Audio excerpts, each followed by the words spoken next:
Olá a todos, bem-vindos a mais um episódio do Dadi Center. Eu sou o Ricardo Lopes e hoje estou aqui com a doutora Eugénia Cunha, que é professora catedrática de Antropologia no Departamento de Ciências da Vida da Faculdade de Ciências e Tecnologia da Universidade de Coimbra.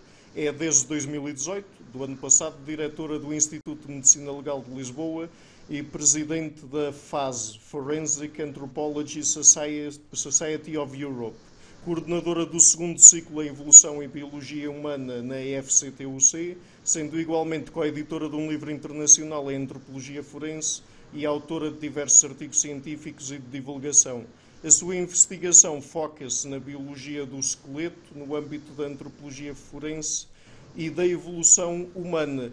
Portanto, doutora Eugénia, muito obrigado por ter tirado um tempinho para estar no canal. É um grande prazer. Tenho muito gosto em conversar consigo. Deixa-me só dizer-lhe uma coisa. Eu já não sou presidente da Associação Europeia de Antropologia, fui, de facto, entre 2009 e 2016. Agora estou lá no board. Sou vice-presidente da Associação Brasileira de Antropologia Forense, mas na Europeia só estou no board. E é o Instituto Nacional de Medicina Legal e Ciências Forenses que eu estou a dirigir a delegação do Sul. É isso. Está bem? Ok. Muito obrigado por clarificar esses pontos, porque eu tinha aqui isso errado. Muito bem. Ora, deixe-me perguntar então primeiro, porque esta área da antropologia biológica, e depois vamos também falar um bocado da antropologia forense, são muito interessantes.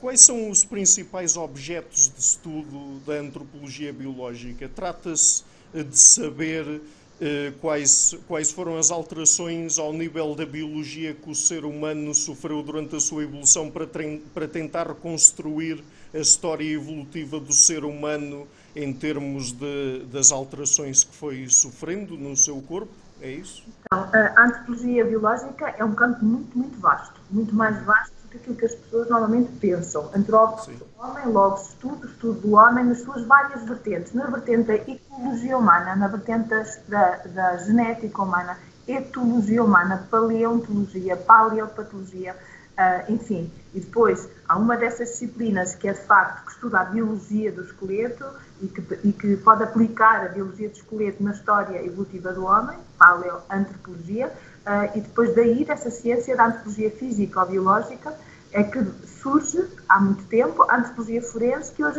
é uma disciplina que já está autónoma, portanto teve as raízes aí, mas que está autónoma há muito tempo e que se aplica ao contexto médico-legal.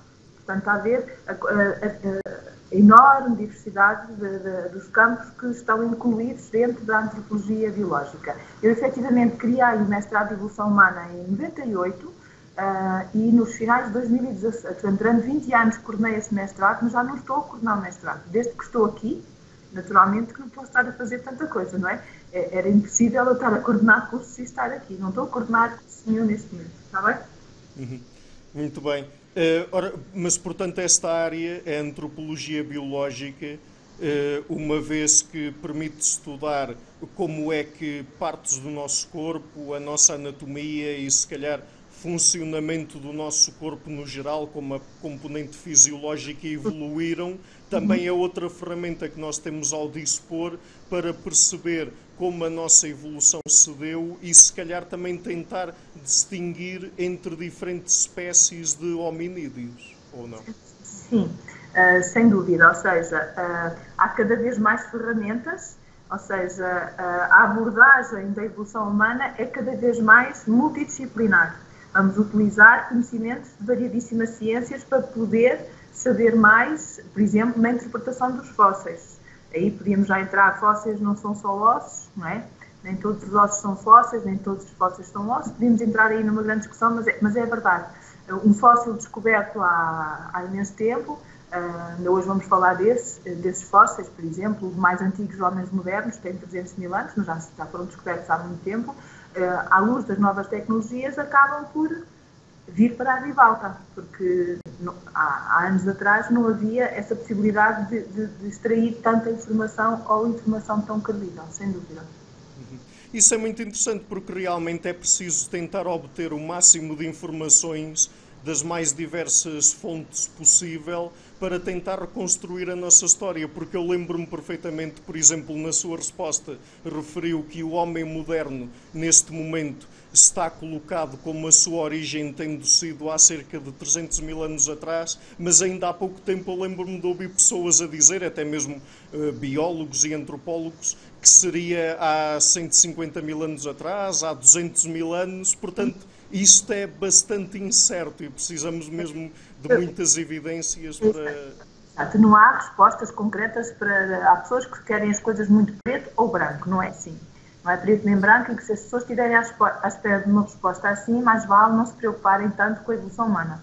A evolução humana está muito dependente quer das novas descobertas, quer das tecnologias que são aplicadas às descobertas antigas ou de agora. Ou seja, algo que era certo no ano passado pode deixar de ser. Nós temos muito rapidamente, e por isso eu conheço alguns colegas que dizem, então, mas se isto era assim, como é que agora já não é? É mesmo verdade. Portanto, às vezes pode ter mesmo que deitar para o lixo os seus apontamentos das aulas do ano anterior e vamos lá outra vez começar do início, porque isto afinal não é bem assim. É isso que eu acho que dá piada nesta ciência, que é um desafio.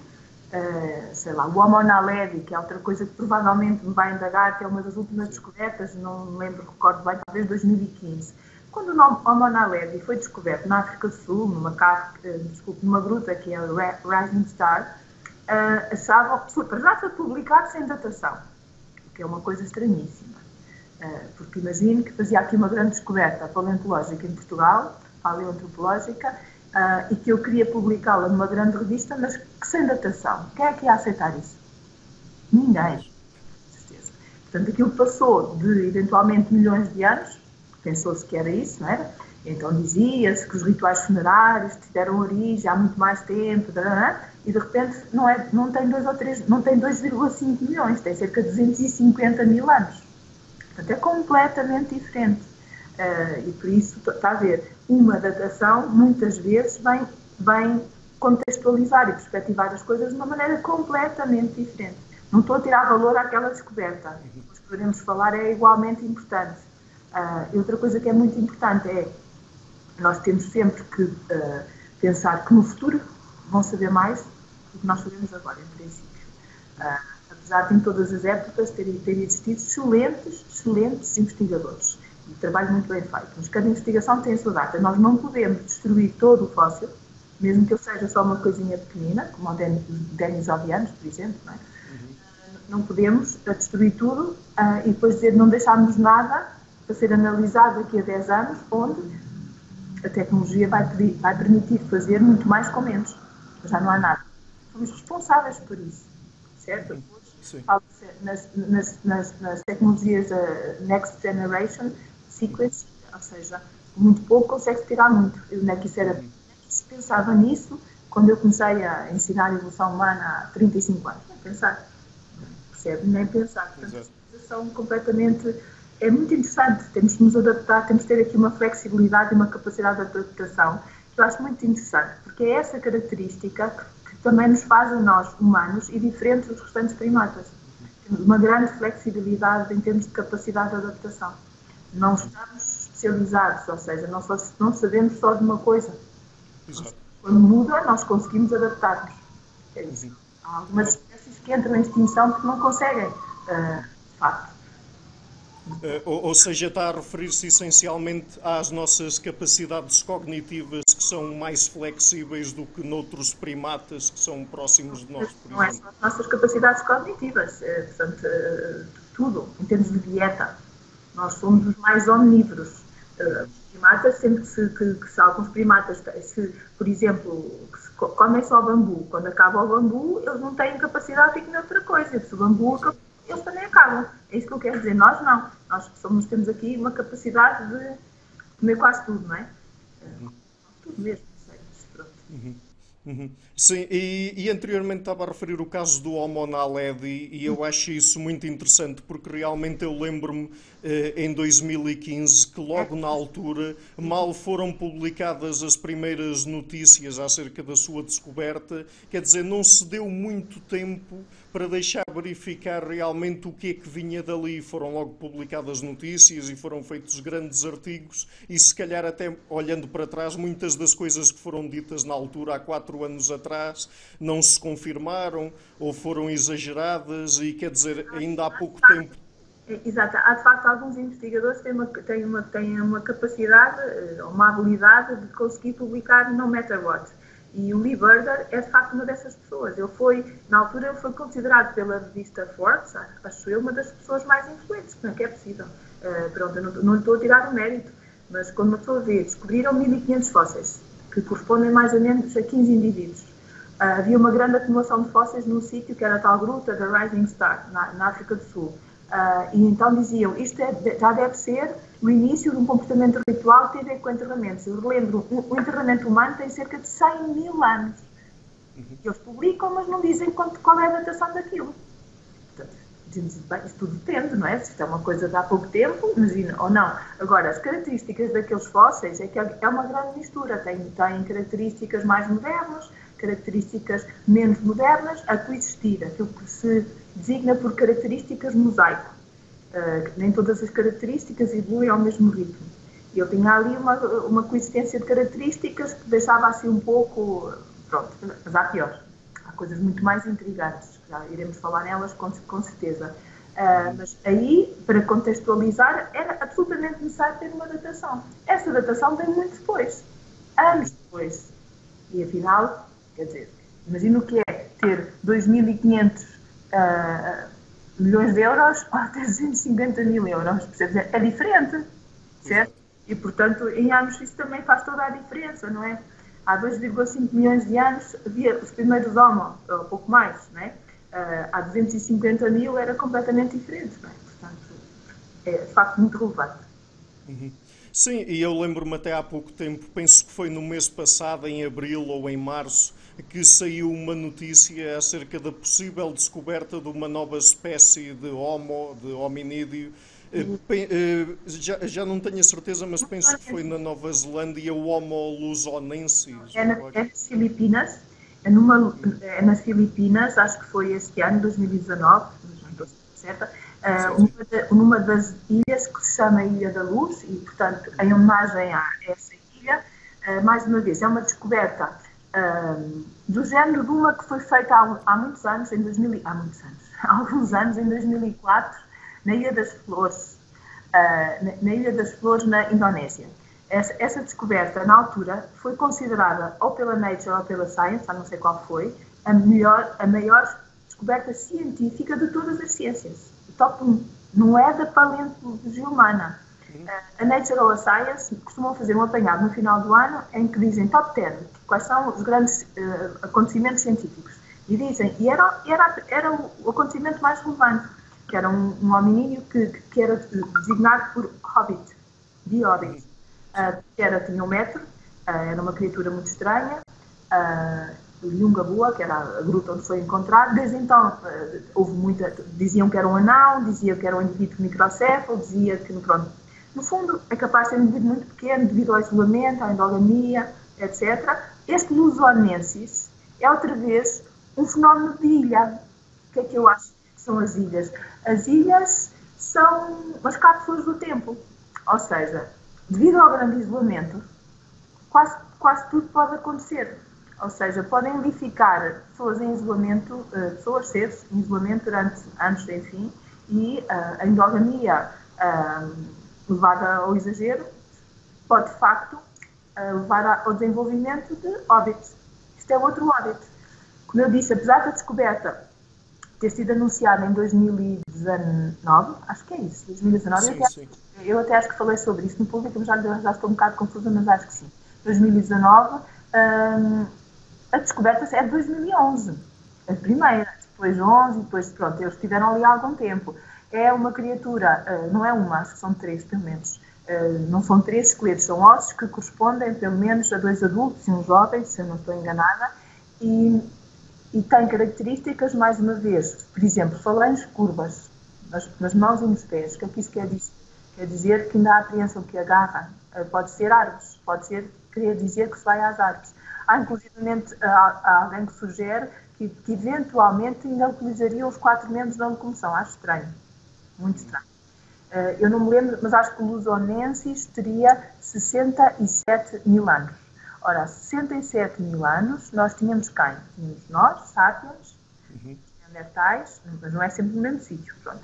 Neandertais, teríamos, eventualmente, Denisovanos, poderíamos ter os últimos Homo erectus, e agora estes, percebe, para mim nada me espanta, não acho assim uma coisa tão surpreendente. Eu gostava de ver, à semelhança do que aconteceu, se não vai acontecer a mesma coisa que aconteceu com o outro, com o tal que eu lhe disse da Indonésia, que é o homem das flores, Homo floresiensis.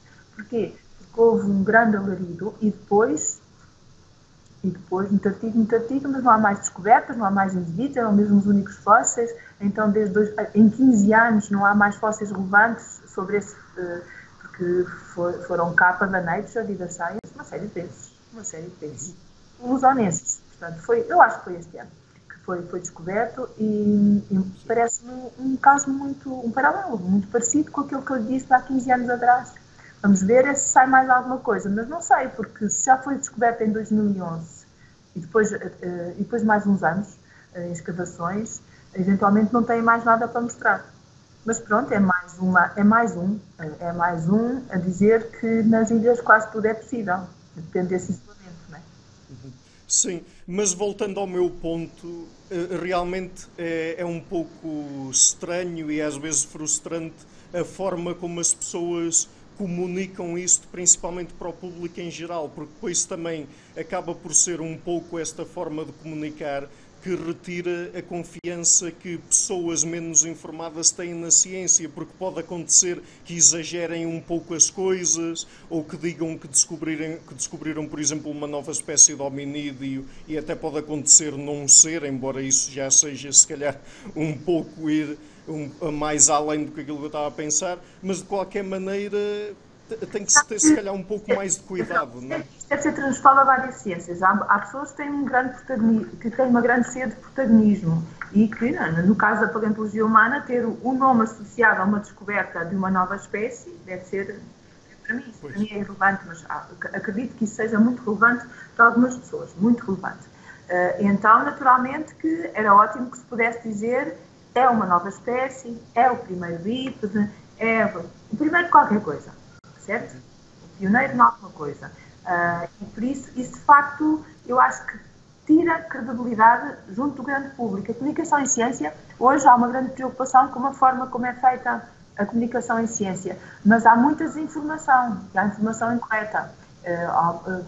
Podíamos agora ir ver, se fizéssemos o paralelo, isto dá vantagens de eu já estar aqui há tantos anos a ensinar isto, o que era no início e o que é agora, é uma diferença enorme. Acha que no início se falava como é que se comunicava em ciência? Nem pensar.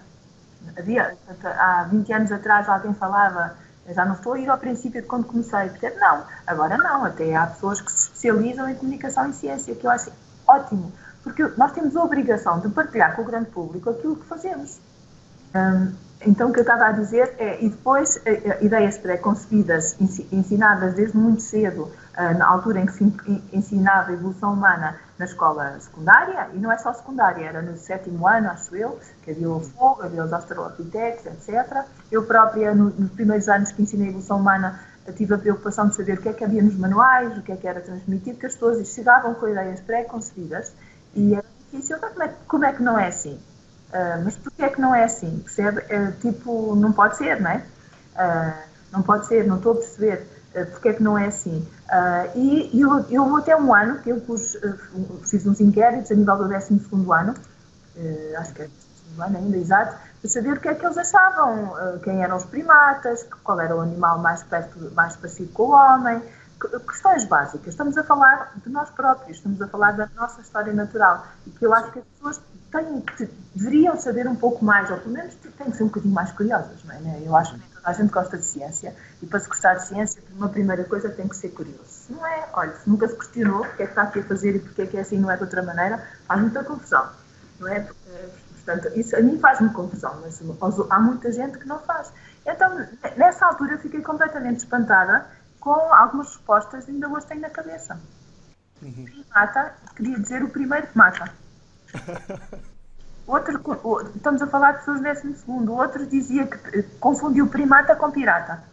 Primata é o que assalta os barcos. Não estamos a falar de crianças, percebe? E eu disse assim, como é que é possível pôr numa universidade com uma ignorância impressionante? Não era todos, que há sempre grandes exceções, não é? Isso fazia mesmo pensar como é que é possível. E depois ainda tive aquela tentativa, vamos tentar voltar a introduzir de novo o ensino da evolução humana no secundário, etc. Uma guerra perdida, que não temos a faca e o queijo do nosso lado. Depois criei uma cadeira de opção de evolução humana para os vários cursos, de geologia, biologia. Tinha muitos alunos, tinha imenso, e era uma cadeira que correu bem, que eu tive, foi muito grata. O mestrado de evolução humana também, tive experiências fantásticas com alguns alunos. Foram 20 anos a coordenar um curso, é muito, não é? Mas a experiência, sobretudo, é das boas que eu me lembro. E tem pessoas, de facto, hoje muito boas a fazer de evolução humana. Algumas delas passaram pelo mestrado, é bom dizer, não é? Uma delas, por exemplo, é professora associada na Universidade de Oxford. É bom. Sim. Acho que é bom, acho que deu os seus frutos. Mas, de facto, é aquilo que... Ou seja, quem não sabe não devia passar informação. Acho que é basicamente isso não acontece. Não sabe, fala na mesma, não é? Sim, e realmente estava a referir a forma como muitas vezes os alunos vêm ensinados do secundário, por exemplo, e eu lembro-me perfeitamente de, talvez não no secundário, mas se calhar no meu 7º ou 9º ano ou qualquer coisa assim, terem-me ensinado realmente uma visão da evolução humana que, para além de ser estritamente linear, ou seja, havia uma espécie, depois outra, depois outra, depois outra, era o Australopiteco, o Homo habilis, o Homo erectus, e depois ainda metiam o Homo neandertal atrás do Homo sapiens, e depois é que vinha o Homo sapiens. Há até aquelas t-shirts que têm Stop Following Me, ou seja, nunca houve uma evolução unilinear, sempre houve coexistência de várias espécies. Estamos numa árvore muito, muito arborizada, nós somos um dos inquilinos dessa árvore, certo? Nada existiu para que nós existíssemos. Nossa evolução é acidental e ao acaso. E as pessoas interiorizarem isto. Como é que está a dizer que somos um acidente? Como? Como é que isso é possível? Percebe? É complicado. A pessoa então, querem ouvir uma história que se conte direitinho. E este existiu, e depois ele morreu, e depois nasceu o outro, e deu origem àquele. Não é nada disso. E uma história que tenha um propósito também, não é? Que infelizmente a evolução não tem um propósito. A evolução não é finalista, certo? Quando as coisas estão a acontecer, não é porque para dar origem ao Rei Senhor que está sentado no cadeirão no final. Não somos o final de nada, certo? E nem a evolução acabou connosco, nem a nossa evolução terminou, certo? E cada um dos que está perto de nós, o chimpanzé, o gorila, são sempre os mesmos, e o orangotango, tem a sua própria história evolutiva. Nós não descendemos de um chimpanzé, que é uma das noções que eu vi que tive mais dificuldade em ensinar, não, mas em que algumas pessoas ficavam sempre assim a olhar e pensei, bem, este não ficou convencido, ainda não foi desta. Partilhamos muitos ancestrais comuns com eles, que é completamente diferente de descendermos de, certo? E se vamos ver a história da evolução humana, aquelas histórias muito engraçadas que contam quando se suspeitou que pudéssemos descender de um chimpanzé, aquilo que se queria é que isto não fosse sabido, porque isso era uma vergonha, percebe? Então, temos aqui muitos anticorpos e obstáculos para a evolução, que já foram ultrapassados, felizmente, e ainda continua a haver alguns, mas pronto. Aliás, também há esse mito comum, como referiu, das pessoas pensarem que realmente a determinado ponto na nossa história nós removemos-nos completamente da natureza e atingimos uma espécie de pináculo da evolução e já não evoluímos mais, quando isso é completamente errado. Completamente errado. Pronto, isso era aquela ideia de que estávamos no topo de alguma coisa.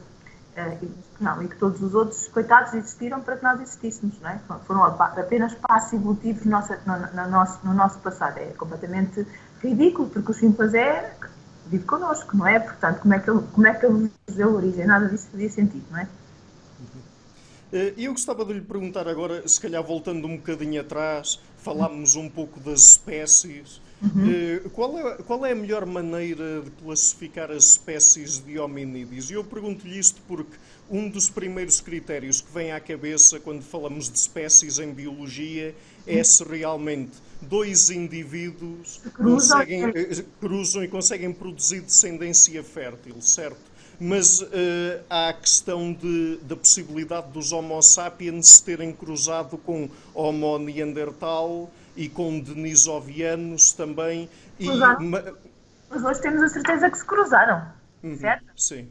Não há dúvida nenhuma. Então, isso é uma questão muito relevante. Espécies, quando falamos de espécies vivas, cruzam-se e têm descendência fértil. Uma paleoespécie é uma espécie extinta.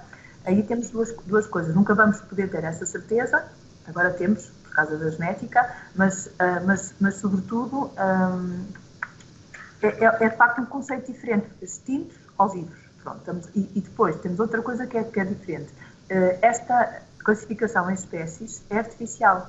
Somos nós que a criamos. Nós temos que nos organizar, temos que ter critérios. Quais são esses critérios? São características, depende do sistema de classificação, naturalmente, podem ser características anatómicas, características dentárias, características genéticas. Portanto, temos vários tipos de critérios para conseguir dizer se é da mesma espécie ou de espécie diferente. Aliás, que é uma questão também que é difícil as pessoas depois interiorizarem. Hoje, quando falamos de hominídeos, com D, como estava a dizer, que corresponde à família em latim Hominidae, a terminar em D-A-E, família em latim, essa família inclui-nos a nós, inclui os neandertais, inclui os chimpanzés, por exemplo, certo? E por isso, porquê? Porque temos 98% ou 98 ponto qualquer coisa de semelhança genética. E por isso, quando nós queremos ser mais específicos e referirmos só a nós, dizemos o nome da subfamília, Hominidae, termina N-A-E, é Hominidae. Portanto, os critérios são critérios que criamos para dar nomes artificiais. Eles, quando viveram, não faziam a mínima ideia que eram isto, ou que eram aquilo, ou que eram... Portanto, isso é... E, naturalmente, que essa definição que acabámos de dizer, de cruzarem-se e terem descendência fértil, cai por terra quando falamos do problema dos neandertais. Os neandertais, quando foram descobertos no século XIX, eles foram categorizados como Homo neanderthalensis. Isso queria dizer que estavam numa espécie diferente. Ou seja, queria dizer, estás longe, não tem nada a ver connosco, certo? Não cruza. Depois passaram ao Homo sapiens neanderthalensis. Quer dizer que é uma subespécie que se podiam cruzar e ter descendência fértil. Eu acho que hoje isso é uma questão mais secundária, porque há tantos dados da genética que nos mostram que denisovianos, neandertais e sapiens efetivamente coexistiram, não necessariamente todos na mesma zona geográfica, mas pronto, uns quilómetros uns dos outros, mas que efetivamente se cruzaram. Que há cruzamentos em que a mãe é neandertal e que o pai é sapiens, vice-versa, que o pai é denisoviano, etc. Isto hoje, como sabe, é possível através da genética, que efetivamente essa definição não se pode aplicar. Porque dos denisovianos, como sabe, sabemos pouco. Começámos a ter apenas uma falange distal, um dente, agora temos um pouco mais, há uma mandíbula que deve ser de denisovianos, mas o que temos, mas não temos ideia nenhuma da cara dele. O que nós temos seguramente são dados genéticos, e que são diferentes nos neandertais e diferentes de nós. E, não obstante, houve cruzamentos. Portanto, está a ver essa aplicação que eu disse, e que cada vez menos podemos aplicar essa definição. Cruzam-se e têm descendência fértil.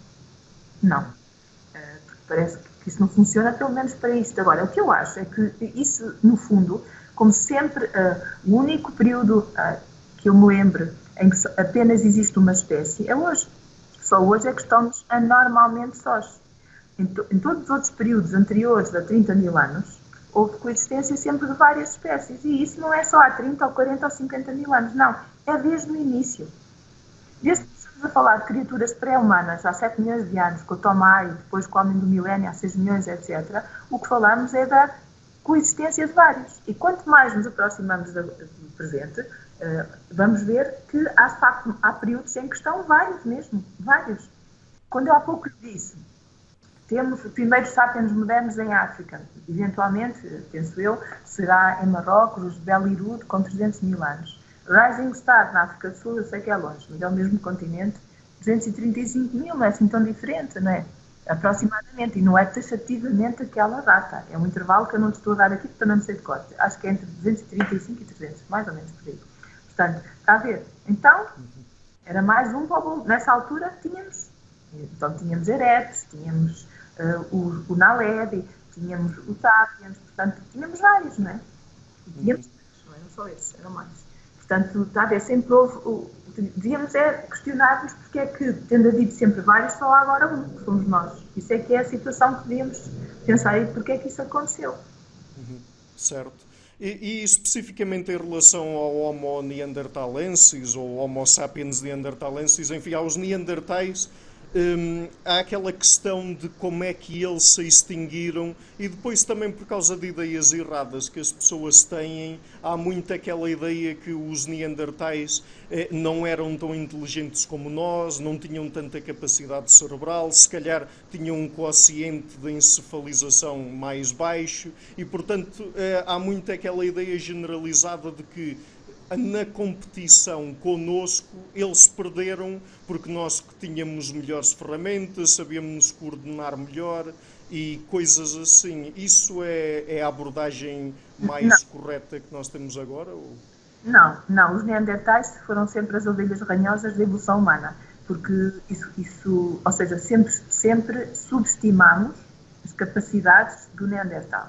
Isso acho que veio de uma má interpretação inicial, em 1912, quando uma descoberta de Neandertal em França, e fizeram uma reconstrução em que aparece um indivíduo sem pescoço, assim todo, tipo Flintstones, assim todo encolhido, e então era como se fosse subestimar a capacidade cognitiva, era limitado, e não era. Pronto, e depois aqui também tem a ver com a tal Europa, eurocentrista, etc. Esta pessoa com este aspecto não pode estar próximo de nós. É mais vale, back off, vai para trás, porque, portanto, ficar longe de nós. Acho que era mais ou menos isso.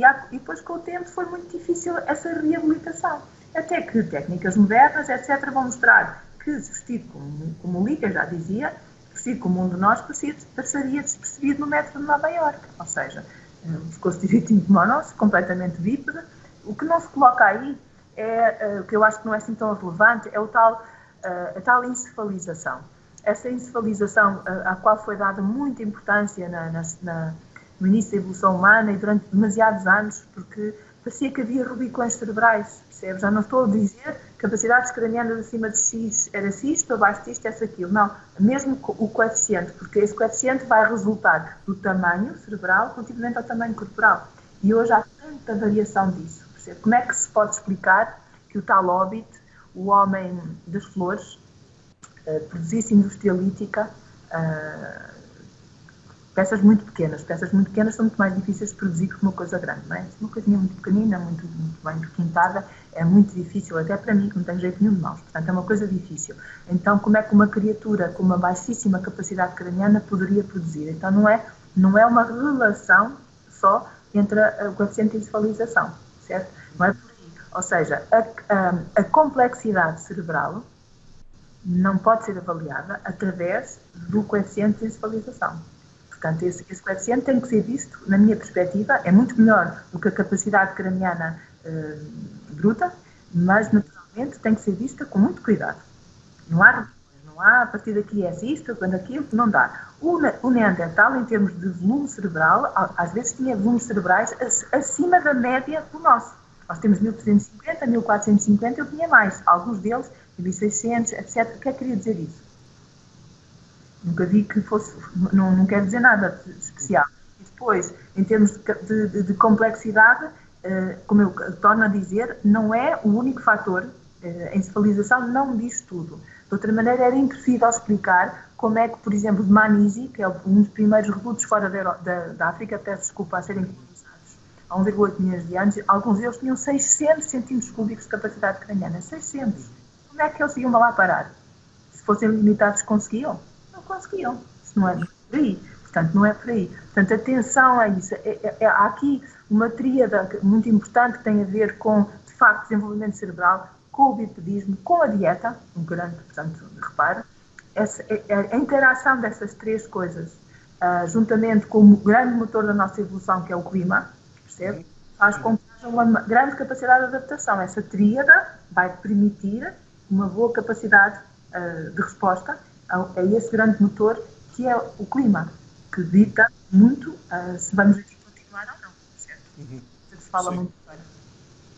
Exato.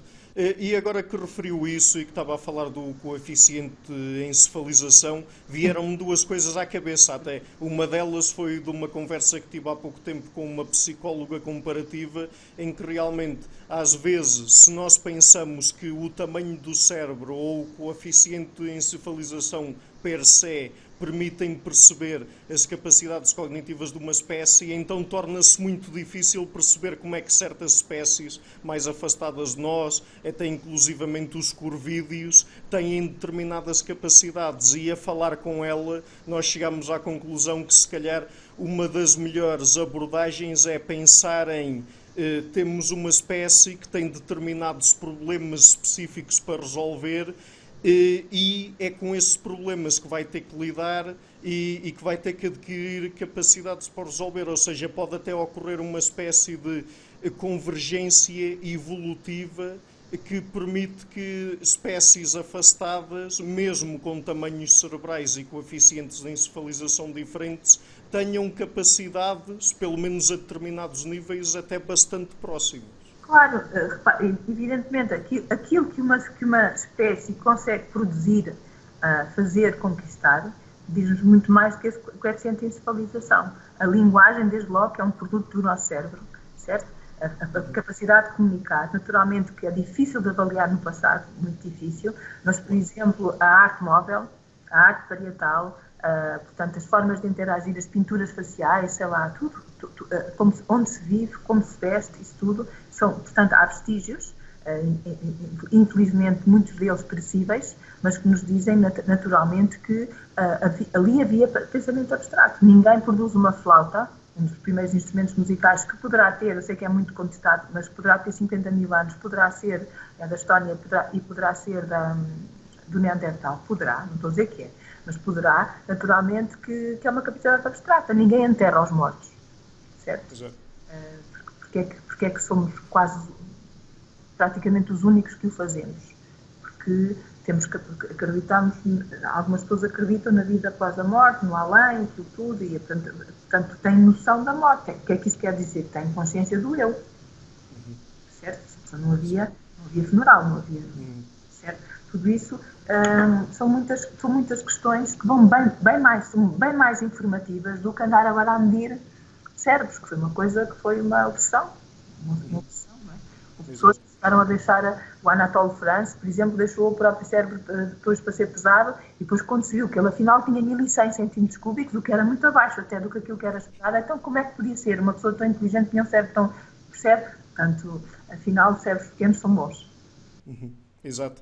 E outra coisa que me veio à cabeça, ainda relativamente ao tamanho cerebral e etc., foi o trabalho que o Jared Diamond fez e que expôs no livro Guns, Germs and Steel, em que realmente ele mostrou como nós, fazendo parte da mesma espécie, simplesmente por puro acaso termos estado expostos a geografias diferentes em que tínhamos acesso a recursos diferentes, conseguimos desenvolver tecnologias completamente diferentes sem ter capacidades intelectuais ou cognitivas diferentes. Portanto, isso também...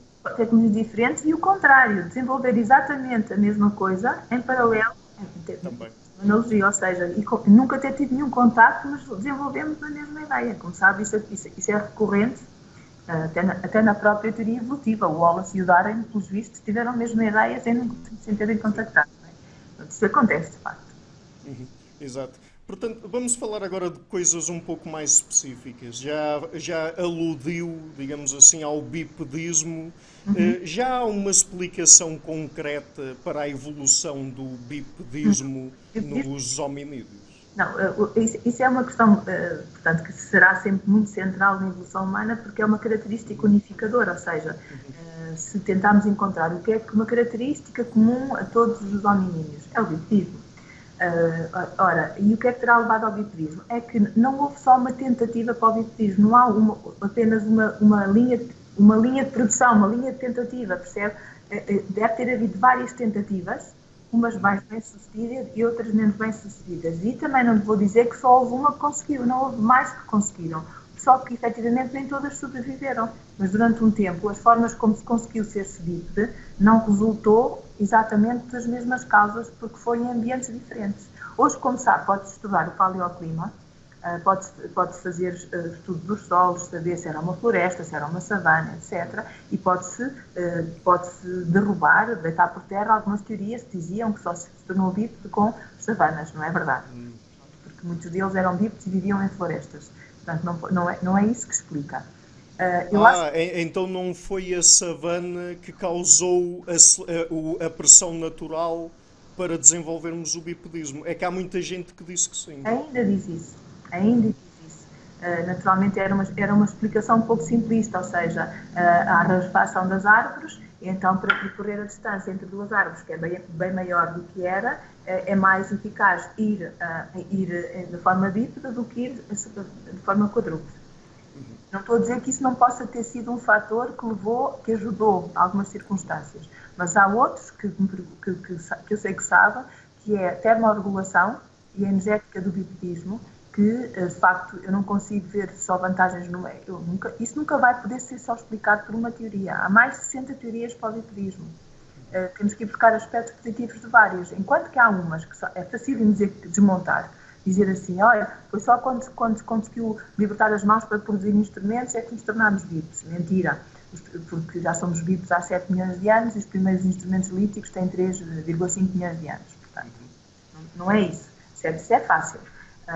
Pronto, e dizer assim, não, que se nos pudermos de pé vamos ver muito melhor. Claro que sim, mas não foi por isso. Percebe? Agora, vamos carregar, vamos ter os membros superiores livres para carregar, sim, sobretudo as crias. Isso é muito mais atrativo para as fêmeas. E algumas pessoas falam também de carregar alimentos e outros recursos. Sem dúvida alguma. Eu e a Susana Carvalho também estudámos isso, sim senhora. Alimentos que não podiam ser transportados de outra maneira e que eram particularmente apelativos dentro do grupo e que iam dar um estatuto particular a quem o fizesse. Claro que sim, que é um bocadinho de tudo. Agora, não estejam aí à espera que exista uma só teoria que explique isso tudo. Isso é impossível.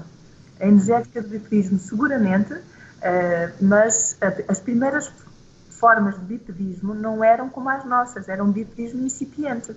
Ou seja, não tinha a eficiência que tem hoje e, portanto, não teria a eficiência energética que tem hoje. Nós estamos sempre a comparar-nos o antropocentrismo connosco, com aquilo que nós fazemos hoje. Vamos lá comparar. Não é assim, certo? Isso não é assim. Agora, também, depois da termorregulação também, sempre tivemos esse problema da regulação da temperatura corporal e, portanto, esse problema tem que ter sido sempre um problema central na forma de locomoção. Agora, essa forma de locomoção vingou. Essa forma de locomoção, ir buscar um alimento de forma bípede, gastava menos energia do que de uma forma quadrúpede. Ainda para mais podíamos transportá-lo, como ainda agora falámos, de outra maneira. Portanto, está a ver, então, há uma estratégia forrageadora, há uma estratégia alimentar para a qual o bipedismo foi fundamental. E, portanto, se gastamos menos energia, temos de ter acesso a mais alimentos e não descansamos tanto a ir buscá-los. E depois temos aqui um mecanismo retroativo. Esses alimentos vão efetivamente nutrir o órgão mais caro em termos energéticos, que é o nosso cérebro, que consome imensa energia. Essa energia vem dos alimentos. Então a evolução cerebral vai-se dar, como sabe, depois do bipedismo e não ao contrário. Só depois do cérebro estar aqui equilibrado em cima do esqueleto pós-craniano é que foi possível que ele crescesse o que cresceu. Não era possível, não pode imaginar um quadrúpede com o cérebro a crescer, não é? Está a ver aquela face grande, aqueles dentes, aquilo tudo. Sim. Depois, quando os alimentos, temos acesso a alimentos em que tudo aquilo está relacionado. Vai haver uma alimentação mais fácil, a dentição diminui, a face fica mais ortognata. Isto até parece uma explicação fácil, mas não é simplista. E depois, como sabe, depois vem o fogo e depois vem a cozinhar os alimentos e todas as vantagens e desvantagens de todo esse processo, mas que fazem de nós aquilo que nós somos. E o cozinhar os alimentos, e, sobretudo o controlar o fogo, continua a ser uma característica exclusiva do homem, não é? Nós não temos animais, como diz o meu colega da Universidade de Madrid, João Luís Arzuaga, que façam meios fogos, ou que consigam acender um fogo, mas não passem disso, não existem. Nós temos coisas que é tudo ou nada. Alguns de nós rezam. Nós não temos exemplos dos que rezam de vez em quando ou que fazem semi-orações. Não existe. Ou faz ou não faz. Certo? Portanto, o fogo é a mesma coisa. Não há animais que façam pequenas fogueiras ou que acendam um fósforo. Não lidam com o fogo. Têm medo dele. Não o sabem controlar, nem dominar. E isso é uma vantagem enorme que nós temos perante os outros. De facto. E realmente o fogo tem também uma ligação à nossa dieta, e eu por acaso até entrevistei para o canal o Dr. Richard Wrangham, que é um dos que está ligado à Cooking Hypothesis, certo? Então eu por acaso não tive a oportunidade de lhe perguntar muito sobre isso, porque ele queria focar mais a entrevista no último livro dele, o Goodness Paradox, e falar do processo de autodomesticação do ser humano, mas realmente esta é uma hipótese muito interessante porque liga a muitas outras coisas, não só à nossa maior capacidade de extrair nutrientes dos alimentos, como a uma digestão mais fácil, e que depois também teve repercussões em termos da redução do comprimento do nosso intestino, que depois permitiu ter recursos para aumentar o nosso cérebro também. Sem dúvida. Eu não conheço o último livro do Richard Wrangham. Já estive com ele em algumas conferências, mas não conheço. Mas do Cooking Hypothesis, é claro que ele defende muito bem a teoria dele, mas não convence toda a gente. Como eu disse, não há explicações, uma única explicação que nos vença, que eu possa aceitar, que é suficiente para explicar porque é que somos assim. Claro que não.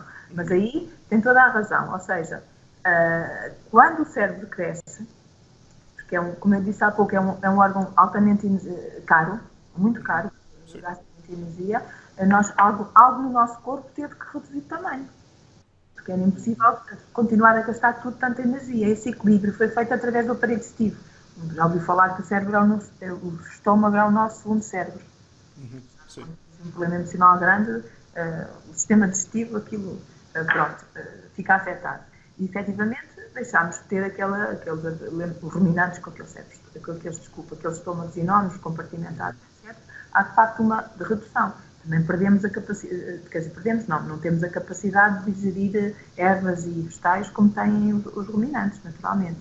Mas temos aquilo que estava a dizer, podemos cozinhá-los e podemos anular as toxinas. Isso é uma coisa fantástica, não é? Portanto, que conseguimos, de facto. Mas o fogo tem, portanto, uma importância enorme na nossa dieta, mas esta teoria de Cooking Hypothesis acha que explica tudo. Eu não acho que explique tudo, nem acho que os vegetarianos não gostam nada dessa teoria. Começam logo a dizer, está a querer dizer que para não comer carne, não é isso que eu quero dizer, mas é isso que eu tento dizer, que há vantagens que só se conseguiram obter a partir do momento em que a carne passou a ser cozinhada. Claro que não, quem não comeu carne não é por isso que não é inteligente, percebe? Portanto, é difícil transmitir isso. Mas pronto, há alguns aspectos nessa teoria que eu acho que fazem sentido e que continuo a achar que é muito verdade que somos aquilo que comemos.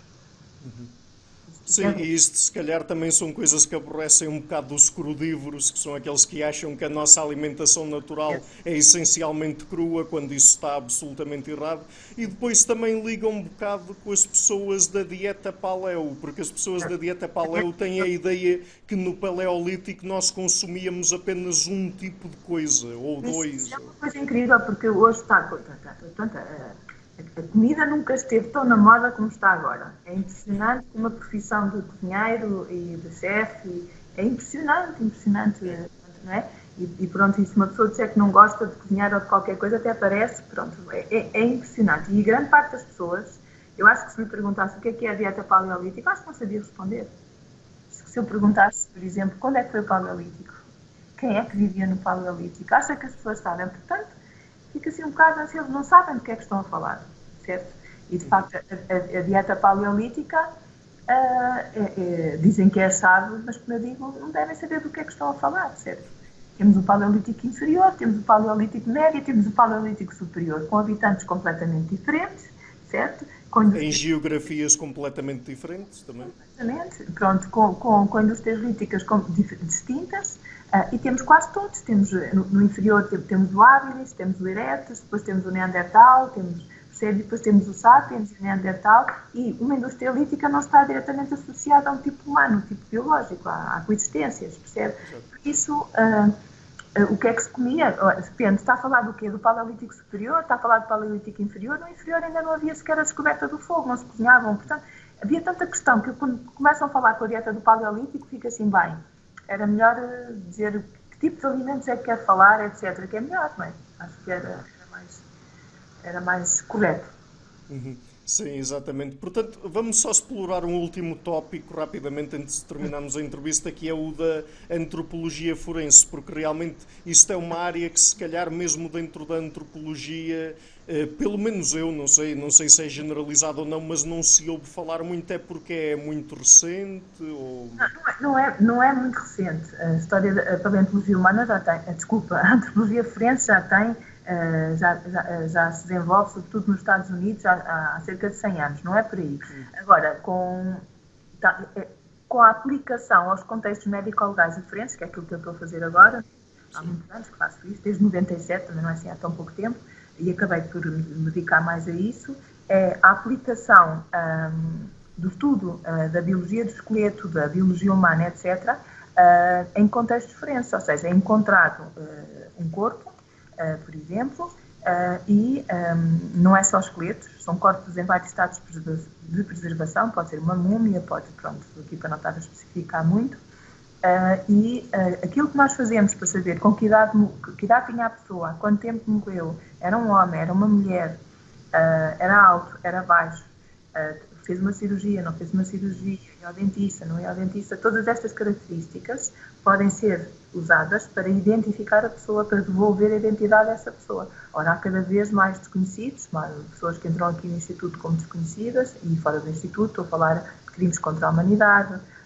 desastres de massa, etc. É extremamente útil. É um resto humano queimado, cremado, que nós podemos devolver a identidade. E depois podemos ajudar os patologistas forenses, médicos-legistas, podemos ajudá-los a ver o que é que aconteceu na altura da morte. Porquê? Porque conseguimos ler as lesões traumáticas, ou seja, vamos ver nos ossos, há lá lesões que poderão ter estado na origem da morte. Portanto, no fundo, é mais um campo altamente interdisciplinar e multidisciplinar, as duas coisas, em que nós temos que interagir, e cada um trata da sua especialidade, mas depois todos nós estamos com o mesmo objetivo. E por isso, se há 20 anos se extraía uma informação básica através de restos esqueletizados ou já sem tecidos moles, hoje a quantidade de informação que se pode retirar é absolutamente... cresceu exponencialmente. Portanto, e não é só a análise morfológica externa, é fazer a análise genética, a análise química, há uma série de análise radiológica, é cada vez mais importante, para depois devolver identidades, sobretudo devolver identidades, dizer, não, estes restos pertenceram à pessoa X, tudo comparativo. Portanto, no fundo, sempre trabalhei com ossos, esqueletos e restos humanos em dois grandes contextos. Contexto evolutivo e agora um contexto atual, em que tento, de facto, que aquilo que eu me especializei tenha uma repercussão na vida das pessoas. Ou seja, que há um impacto, ou seja, a pessoa pode fazer ponto final no luto, pode dizer, finalmente encontrei, é esta pessoa, percebe? Isso é muito importante. Eu não estou a dizer que a evolução humana não tenha repercussões na vida das pessoas, mas claro que uma pessoa pode passar toda a vida sem querer saber porque é que nós somos como somos. Mas se essa pessoa tiver uma tragédia na sua vida e perder uma pessoa que quiser encontrar, percebe? Aí já pode, aplicando uma ciência que tem muito em comum, não é? Pode conseguir contribuir para o bem-estar dessa mesma pessoa, percebe? Portanto, viver na ignorância é uma opção que as pessoas têm, não é? Portanto, eu não quero saber disso, é uma opção, percebe? Que eu tenho que respeitar. Mas há muita gente assim, eu não quero saber nada disso. Portanto, tudo bem. Faz-me confusão e posso terminar com isso, como é que uma pessoa pode não ter curiosidade sobre ela própria, não é? Entendo. Deixe-me só fazer-lhe mais uma pergunta rápida. A antropologia forense e as ferramentas e métodos que usam na antropologia forense podem também ser usados para estudar, por exemplo, coisas mais antigas, como por exemplo restos ósseos de pessoas, e para perceber melhor, por exemplo, as causas de morte e para estudar fenómenos como guerras entre Já tribos. fiz isso tudo. Olha, já estudei os restos humanos da Batalha Medieval de Aljubarrota, por exemplo. Já estudei os mais antigos cá de Portugal, não é os mais, dos mais do Mesolítico, em Muros, 7500 anos. Portanto, os princípios são, as técnicas, é isso que me estava a falar, são básicas, muitas são as mesmas, outras são diferentes, ou seja, há outras que só se podem aplicar agora. Há tendências seculares, ou seja, nem tudo é igual. Exato. Portanto, não pode ser exatamente a mesma coisa. Nós temos que, é assim, num caso forense, nós podemos ir a tribunal e tentar explicar porque é que temos que comentar, dizer porque é que é assim, não é assado. No passado, eu estou a dizer que esta era uma mulher e era um homem, não tem repercussão, mas claro que isso tudo pode-se aplicar no estudo de reis, pode-se aplicar no estudo de múmias, de egípcias, pode ir para trás, pode ir, percebe? Tudo isso pode ser aplicado naturalmente que sim, com ressalvas, ou seja, há técnicas que só funcionam agora e que não funcionam necessariamente no passado, certo? Ok, muito bem. Portanto, vamos terminar agora aqui a entrevista da doutora Eugénia. Antes de irmos, eu vou deixar na descrição do vídeo links para os seus livros, para a sua página na faculdade. Gostaria de fazer referência a outras fontes também, para as pessoas terem acesso ao seu trabalho. Eu posso lhe mandar algumas, sim, pode ser, porque eu posso lhe mandar o último livro, por exemplo, foi sobre desmembramentos, em novembro de 2018. Elsevier até está aqui ao pé de mim. Posso dar a referência e depois, se quiser, dar os links dos livros e das publicações, etc. E depois vão ver algumas entrevistas pequeninas que eu dei para o Museu da Ciência, etc. E depois quem quiser vai ver. Está bem? Está bem, muito bem, pronto. Muito obrigado outra vez por ter tirado um pouco do seu tempo e foi um grande prazer tê-la no canal. Hello everybody, thank you so much for coming to my channel and for watching this interview until the end. As you might have noticed, I've started this channel on February 2018 and have been putting out regular interviews with academics and intellectuals from a variety of fields. So to keep the channel sustainable, I would really like to ask you to please visit my Patreon page and to consider making a pledge there. Any amount, even $1, would already be a great help. Otherwise, and if you like what I'm doing, please share it, leave a like and hit the subscription button. You also have the alternative of supporting me on Subscribestar or PayPal.